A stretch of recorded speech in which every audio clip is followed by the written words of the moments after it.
राधे राधे दोस्तों। इससे पहले वाली क्लास में हमने जो शिक्षण कौशल है उनके बारे में पढ़ा था। उसमें सबसे पहले जो हमने कौशलों के 4 प्रकार देखे थे, जिसमें सबसे पहले श्रवण, वाचन, फिर पठन और फिर आखिरी में लेखन आता है, जिनका हमने क्रम भी देखा था। एक सामान्य क्रम जो था वो LSRW था और मोंटेसरी के अनुसार वही क्रम LSWR हो जाता है, जिसमें लेखन पठन से पहले आ जाता है। उसके बाद हमने इन कौशलों में सबसे पहले श्रवण कौशल पढ़ा, फिर वाचन कौशल, फिर पठन कौशल। अब हम बात करेंगे पठन कौशल की शिक्षण विधियों की। ठीक है, तो पठन या स्वस्वर वाचन की जो विधियां हैं, इसमें सबसे पहले विधि जो आती है वह आती है वर्णाक्षर बोध प्रणाली। तो इस विधि की हम बात करें, इस विधि को अक्षर बोध विधि भी कहते हैं। यह विधि जो है सबसे प्राचीन विधि है। अंश से पूर्ण शिक्षण सूत्र पर यह कार्य करती है।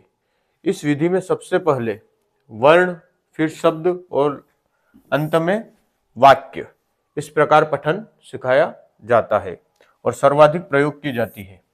जैसा कि इसके नाम से ही स्पष्ट है, वर्णाक्षर मतलब वर्ण से अक्षर की तरफ हम चलेंगे, इसलिए ये वर्ण, शब्द और लास्ट में वाक्य इस प्रकार चलती है। ठीक है दोस्तों, अब नेक्स्ट हम देखते हैं वाक्य विन्यास विधि।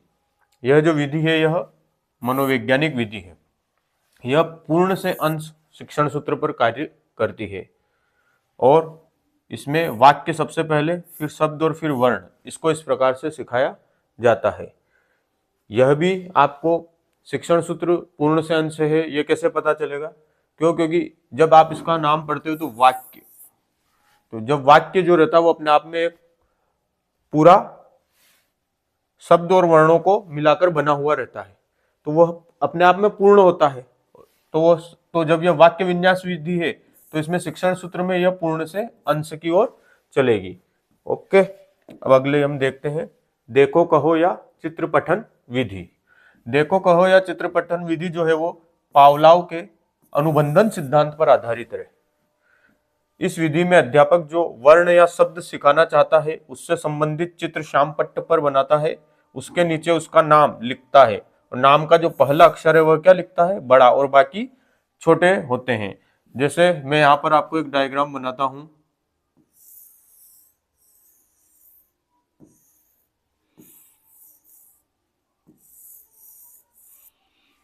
मान लो यह सेवफल है, तो इसमें जब हम इसको लिखेंगे तो यह जो से है यह सबसे बड़ा रहेगा, बाकी शब्द इसमें छोटे लिखे जाएंगे। इसी प्रकार अगर यहां पर मैं आम बना देता हूं तो आम का जो पहला शब्द रहेगा वह बड़ा और बाकी जो रहेंगे वह छोटे लिखे जाएंगे। ठीक है दोस्तों, इसमें अक्षरों का ज्ञान न कराकर शब्दों का ज्ञान करवाया जाता है। क्योंकि अगर हम किसी भी चित्र को बनाते हैं और उसके नीचे उसका नाम लिखते हैं तो वहां पर हम अक्षर नहीं सिखा के सीधा ही उस चित्र का नाम लिखेंगे। तो यहाँ पर जो है वो अक्षरों का ज्ञान न कराकर किसका ज्ञान कराया जाता है? शब्दों का ज्ञान कराया जाता है। नेक्स्ट हम देखते हैं मॉन्टेसरी विधि। इस विधि को संगति या साहचर्य विधि भी कहते हैं। ये नाम आपको याद रखने हैं। कभी कभी प्रश्नों में सीधा मॉन्टेसरी विधि न देकर साहचर्य विधि के नाम से पूछा जाएगा तो आप वहां पर कंफ्यूज हो जाओगे। इसलिए आपको ये बात याद रखनी है कि किस शिक्षण विधि का और जो भी नाम है वह सभी नाम आप ध्यान रखें। अब हम बात करते हैं इस शिक्षण विधि की। तो यह विधि जो है यह मनोवैज्ञानिक विधि है और यह किस पर आधारित है? खेल विधि पर आधारित है। प्राथमिक स्तर पर इसका प्रयोग किया जाता है। इस विधि का प्रयोग देखो कहो विधि के बाद किया जाता है। इससे पहले जो हमने अभी विधि पढ़ी थी वह देखो कहो विधि पढ़ी थी, उसे विधि को चित्र पठन विधि भी कहते हैं। तो इस विधि का जो प्रयोग है वो देखो कहो विधि या चित्र पठन विधि के बाद किया जाता है। चित्रों और शब्दों के साहचर्य द्वारा बालक को पठन सिखाया जाता है। ठीक है दोस्तों, इस विधि में और इस विधि में संकेत और प्रदर्शन पर आधारित होती है। यह जो विधि है यह संकेत और किस पर आधारित है? प्रदर्शन पर आधारित है। और शिक्षण की जो इकाई होती है इस विधि में वो क्या होती है? शब्द। और इस विधि में बालक केवल उन्हीं शब्दों को पढ़ना सीख पाता है जिनका संबंध किससे हो? चित्रों से हो। तो जो मॉन्टेसरी विधि में बालक है उन्हीं शब्दों को पढ़ना सीख पाएगा जिनका संबंध किससे होता है, चित्रों से होता है। यह विधि एक इम्पोर्टेंट विधि है, इससे क्वेश्चन पूछे जाने की संभावना ज्यादा रहती है। इसके बाद हम पढ़ते हैं ध्वनि साम्य विधि। इस विधि को अनुध्वनि विधि भी कहते हैं। ये आपको जो मैं शिक्षण विधि के साथ उस विधि के जो दूसरे नाम भी बता रहा हूँ उन नामों को भी आपको याद रखना है, क्योंकि ये नाम कभी कभी आपको कंफ्यूज करने के लिए प्रश्नों में इन नाम के द्वारा आपसे प्रश्न पूछा जा सकता है, और फिर अपन वहां सोचते हैं कि इस नाम की तो कोई शिक्षण विधि ही नहीं है, इसलिए आप ये नाम भी इनका साथ में ध्यान रखें। अब ध्वनि साम्य विधि के बारे में हम पढ़ते हैं। समान रूप से उच्चारित होने वाली ध्वनियां जैसे धर्म, कर्म, नर्म, मर्म, इस प्रकार के जो नाम या शब्द उच्चारित होते हैं उनमें इस विधि का प्रयोग किया जाता है। यह शब्द पठन की क्या है, सर्वश्रेष्ठ विधि है। अगली विधि हम पढ़ते हैं चित्र कहानी विधि। जो ये छठी विधि है चित्र कहानी विधि, इसमें चित्रों के माध्यम से वाक्य पठन कराया जाता है, और वाक्य पठन की यह क्या है, सर्वश्रेष्ठ विधि है। इस विधि के बाद ये 3 विधियां और हैं जो इसमें आती है, पठन अनुकरण विधि, भाषा यंत्र उपकरण विधि और संवेद पाठ विधि। इन विधियों का ज्यादा महत्व नहीं है, लेकिन फिर भी मैं इन विधियों के नाम इसलिए बता रहा हूं क्योंकि बहुत सी पुस्तकों में जो विधियां हैं उनमें इन विधियों के नाम भी दिए हुए हैं। तो कभी आपके प्रश्न में जब 4 ऑप्शन रहेंगे तो आपको यह याद रहे कि यह भी पठन की विधियां हैं, ताकि आप कभी इनका नया नाम सुनकर वहां कंफ्यूज ना हो जाए कि ये विधि तो हमें पढ़ाई नहीं की थी। इसलिए इन विधियों के नाम भी मैं आपको लिखा रहा हूं, इनको मात्र आपको याद रखना है कि पठन अनुकरण विधि भी पठन की विधि है, भाषा यंत्र उपकरण विधि और संवेद पाठ विधि भी पठन या वाचन की विधियां हैं। ठीक है दोस्तों, अब हम आगे पढ़ते हैं। लेखन कौशल। आपका पठन कौशल पूर्ण हो चुका है, अब हम लेखन कौशल के बारे में पढ़ेंगे।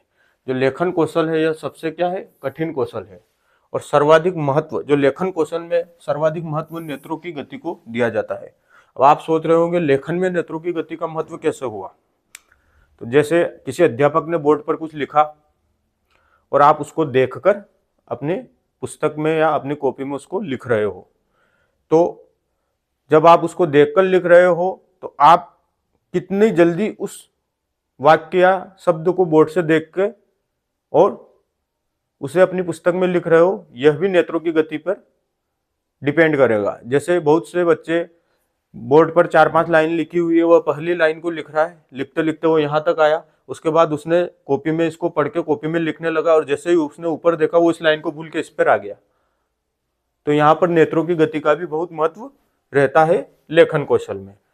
इसलिए अब हम देखते हैं सुलेख की विधियां।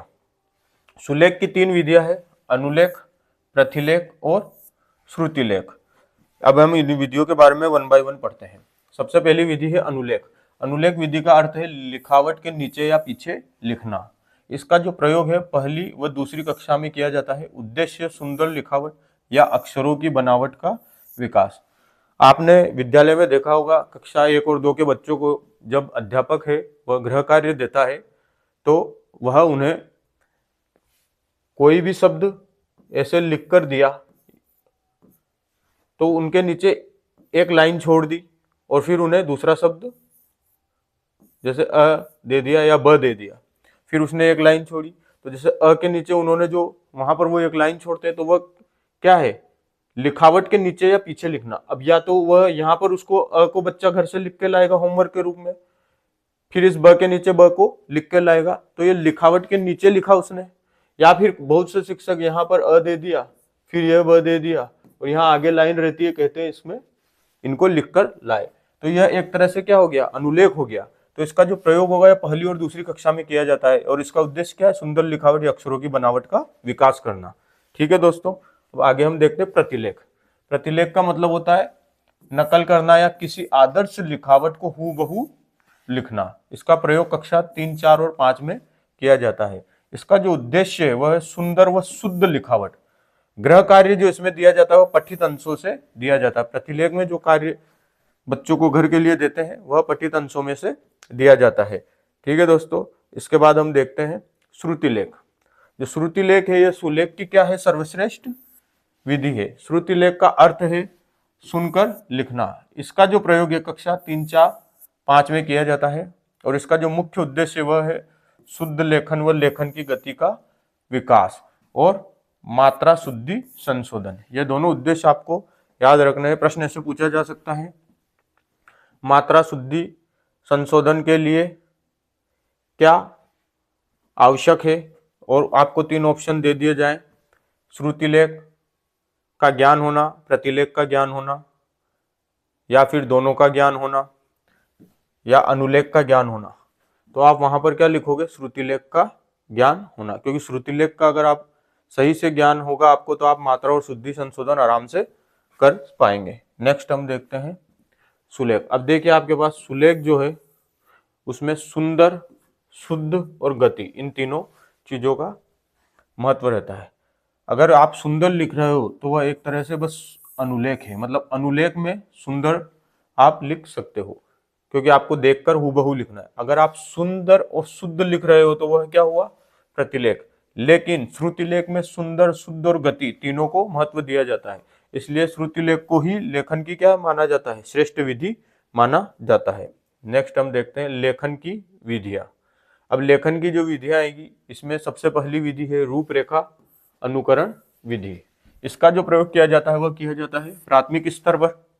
यह विधि सबसे प्राचीन विधि है और सर्वाधिक प्रयोग की जाने वाली विधि है।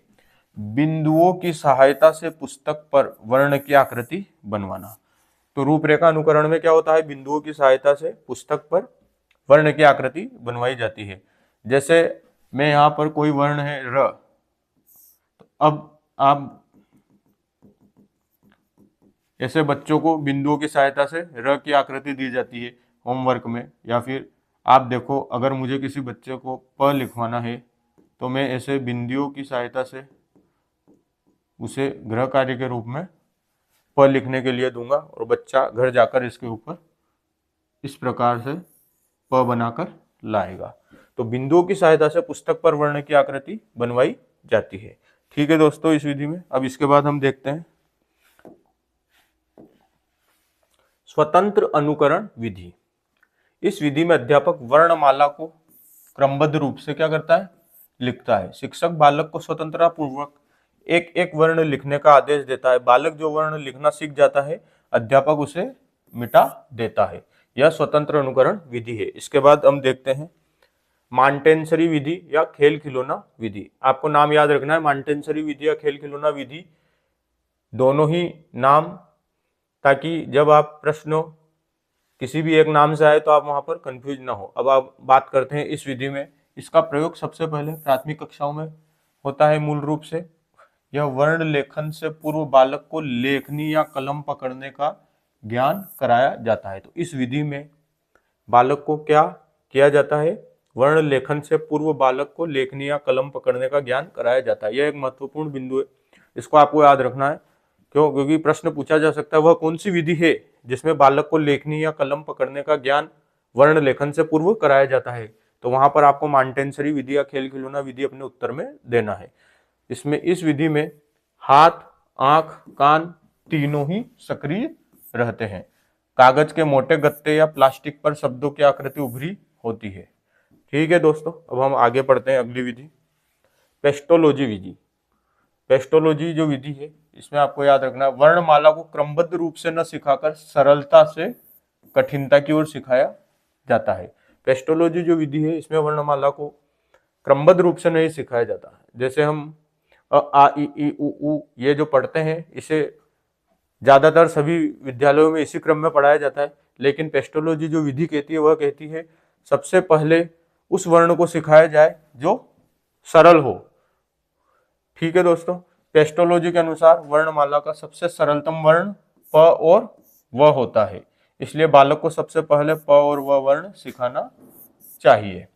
पेस्टोलॉजी विधि में प्रत्येक वर्ण 3 खंडों में सिखाया जाता है। जो पेस्टोलॉजी विधि होती है इसमें प्रत्येक वर्ण को दोस्तों 3 खंडों में सिखाया जाता है। जैसे मैं यहाँ बात करूं, हम लेते हैं फ, तो जैसे हम फ को लिखेंगे हम ऐसे लिखते हैं, अब इसको 3 खंडों में कैसे सिखाया जाएगा आप देखिए। सबसे पहले बालक को ये लिखना सिखाया जाएगा, फिर उसके बाद यह, और फिर आखिरी में यह। जब हम इन तीनों को मिलाएंगे तो फ बनेगा। तो इस प्रकार बालक को जो है पेस्टोलॉजी विधि में प्रत्येक वर्ण को 3 खंडों में लिखना सिखाया जाता है। ठीक है दोस्तों, तो अगला देखें। जैकटॉट, जैकास्वर, स्वयं संशोधन या दृष्ट लेखन विधि। आपको ये चारों नाम याद रखने हैं क्योंकि कभी भी प्रश्न अलग अलग नाम से पूछा जा सकता है। तो इस विधि का जो उद्देश्य है वह है सुंदर लेखन। यह जो विधि है शब्द लेखन की सर्वश्रेष्ठ विधि है। शब्द लेखन की जो विधि है यह क्या है, सर्वश्रेष्ठ विधि है। इस विधि में शिक्षण की इकाई वाक्य होती है। ठीक है दोस्तों, आज की इस क्लास में हमने शिक्षण कौशल जो थे उनको पूर्ण रूप से पढ़ लिया है। अब आगे की क्लास में हम जो अगली क्लास रहेगी उसमें गद्य शिक्षण के बारे में पढ़ेंगे। Thank you.